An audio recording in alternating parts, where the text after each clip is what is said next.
A medieval moment. Executioners.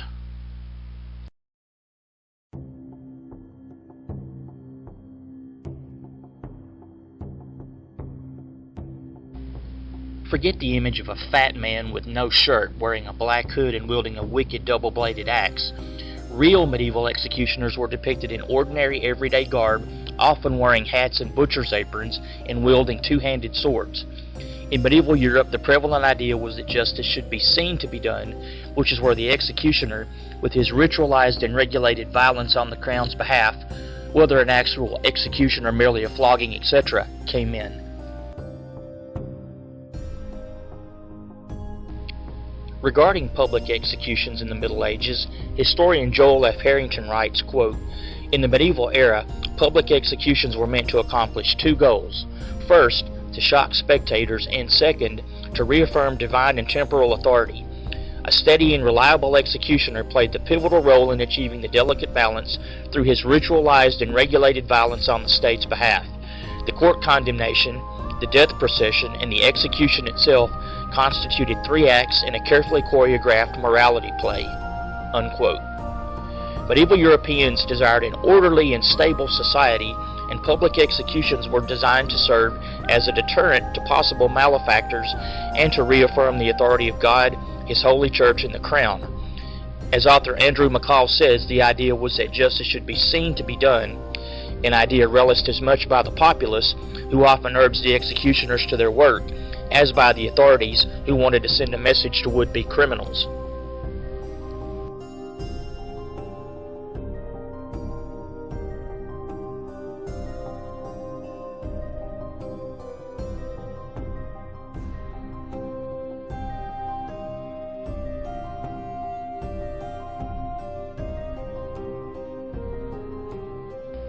In her work on medieval executioners, Professor Hanella Clementia writes, quote, "From the beginning, the position of executioner was understood as only being appropriate for laymen.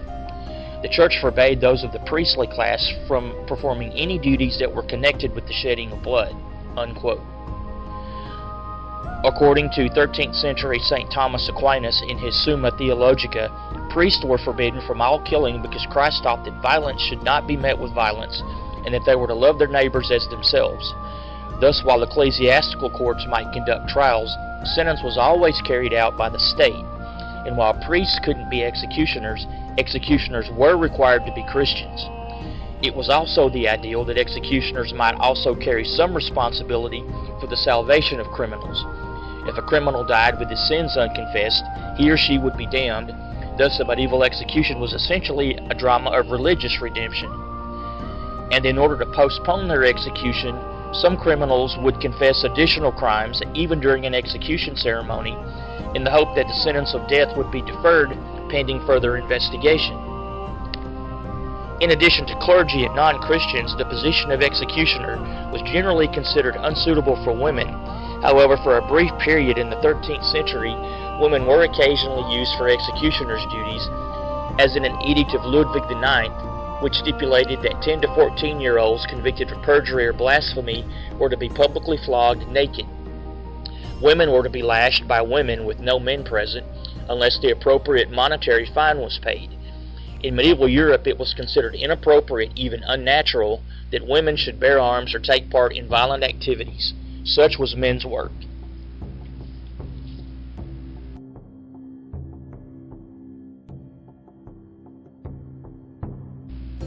The authorities often had difficulties in finding people willing to work as full-time executioners, as, though the job was a necessary one, there was nevertheless a stigma attached to it.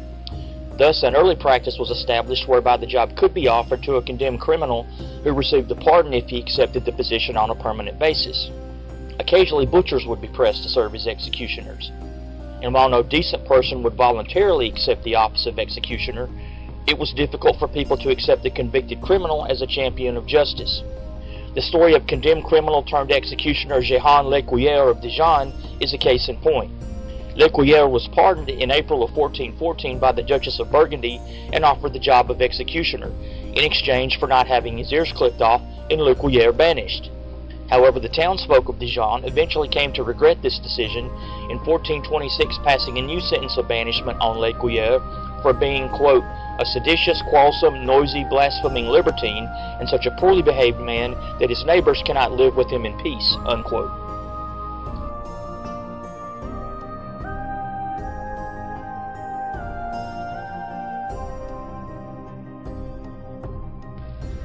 Executioners typically lived apart from polite society and married within their ranks, and there were actually dynasties of executioners across medieval Europe. Though not officially a hereditary occupation, the job was often passed from fathers to sons. Noted 16th century German executioner Franz Schmidt's father Heinrich, originally a woodsman, was randomly selected out of a crowd by Margrave Albrecht II to hang 3 condemned men, thus was forced into the unwanted occupation of executioner. Franz himself eventually managed to free his own sons from having to continue in the executioner's trade by receiving an imperial privilege from Ferdinand II, thus making him an honorable member of society.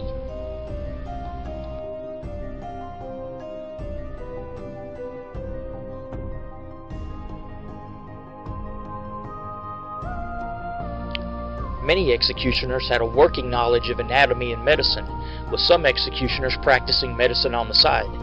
16th century German executioner Franz Schmidt stated that had he not been forced into being an executioner, he would have become a physician. And after his retirement in 1617, Schmidt became a medical consultant. The profession of executioner also had a surprising literacy rate. Franz Schmidt actually left a diary in which he chronicled 351 executions over a 45-year career.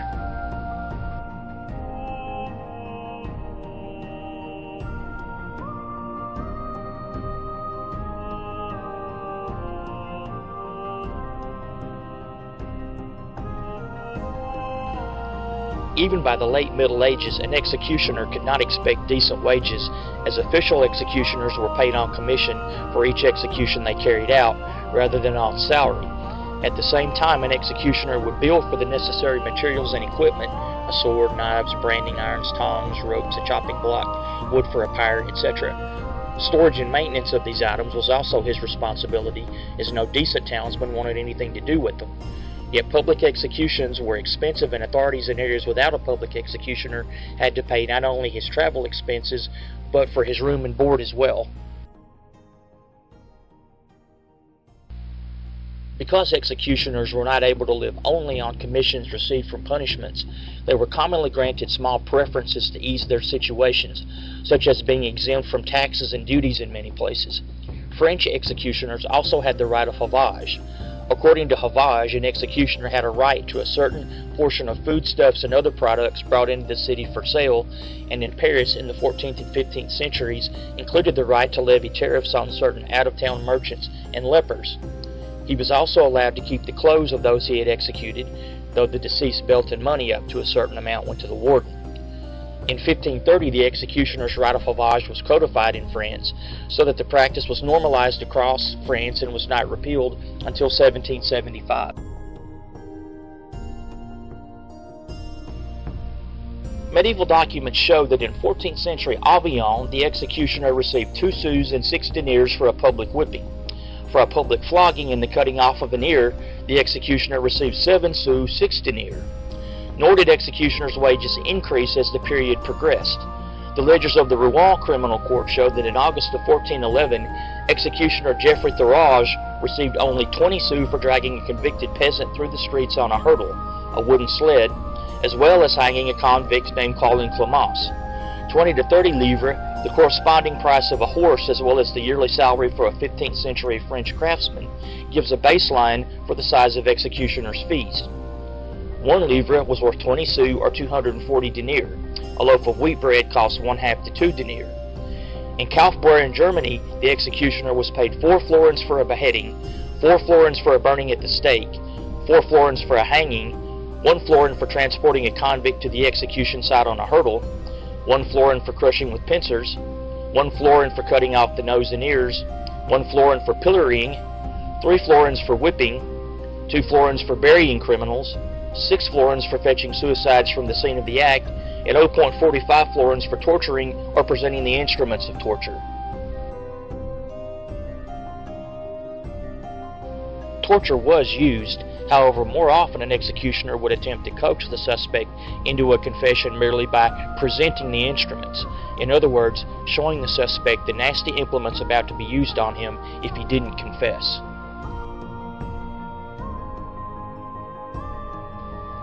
When a beheading was authorized for a nobleman, the weapon of choice was not the large double-bladed axe we've all seen wielded in the movies and at Ren fairs, but a two-handed sword.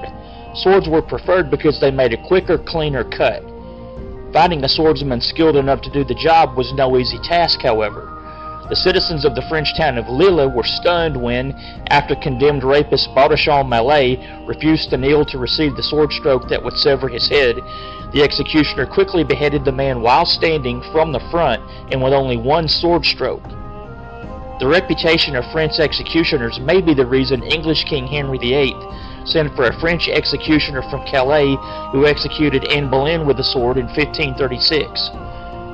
By the 1540s, swords specifically designed for executions were being made, many of which still exist today in museums and private collections.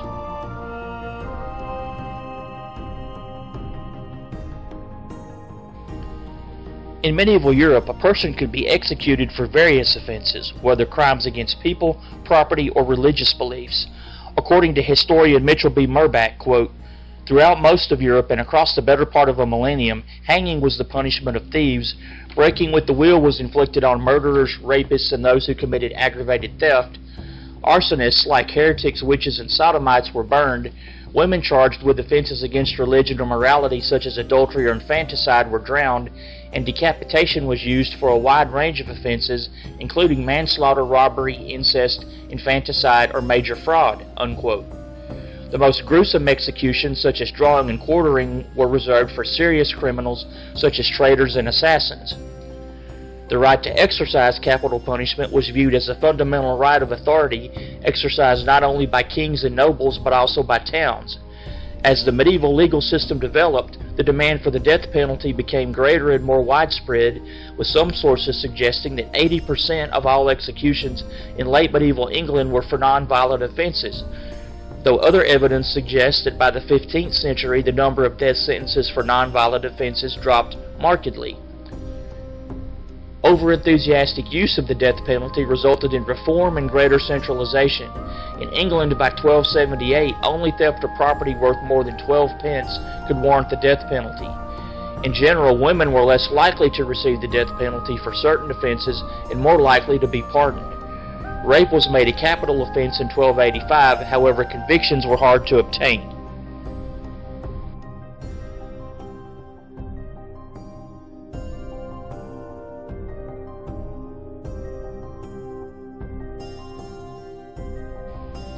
This has been a Medieval Moment with Lee Freeman.